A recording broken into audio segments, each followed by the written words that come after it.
आणि आता बातमी पालकांसाठी अतिशय महत्त्वाची। आखातातल्या युद्धाच्या पार्श्वभूमीवर निर्माण झालेली इंधन टंचाई आणि इंधनाच्या दरांमध्ये झालेली वाढ या पार्श्वभूमीवर स्कूल बसच्या भाड्यात 15% वाढ करण्याचा निर्णय हा स्कूल बस मालक संघटनेनं घेतलाय। राज्य सरकारची चर्चा करण्यासाठी वेळ मागितल्यानंतर आणि एकदा प्रयत्न करूनही चर्चेची संधी न मिळाल्यानं स्कूल बस मालक संघटनेकडून एकतर्फीच 15% भाडेवाढ करण्याचा निर्णय घेण्यात आलाय। स्कूल बस मालक संघटनेनं भाडेवाढ करण्याऐवजी राज्य सरकारसमोर काही सूचनाही मांडल्या होत्या। त्यात आठवड्यात 2 दिवस ऑनलाईन आणि 3 दिवस ऑफलाईन मोडमध्ये शाळा सुरू ठेवण्याची मागणी करण्यात आली होती, पण त्यावर राज्य सरकारकडून कोणताही निर्णय घेण्यात आला नाही।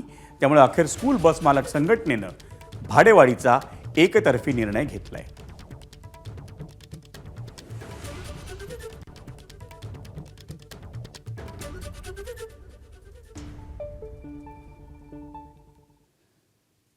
आणि स्कूल बसच्या भाड्यामध्ये जी वाढ झाली आहे त्याची नेमकी कारणं काय आहेत ते आपण पाहूया ग्राफिक्समधून। इंधन टंचाई आणि पेट्रोल डिझेलचा वाढता खर्च, बस चालक, वाहक आणि इतर कर्मचाऱ्यांचा पगार, वाहन देखभालीसाठीचा खर्च, सुटे भाग आणि उपभोग्य वस्तूंची किंमत,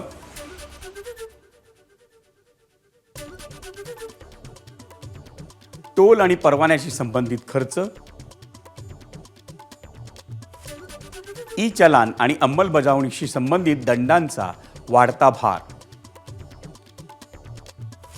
वाहतूक सेवेच्या बाबींवर परिणाम करणारी सर्वसाधारण महागाई,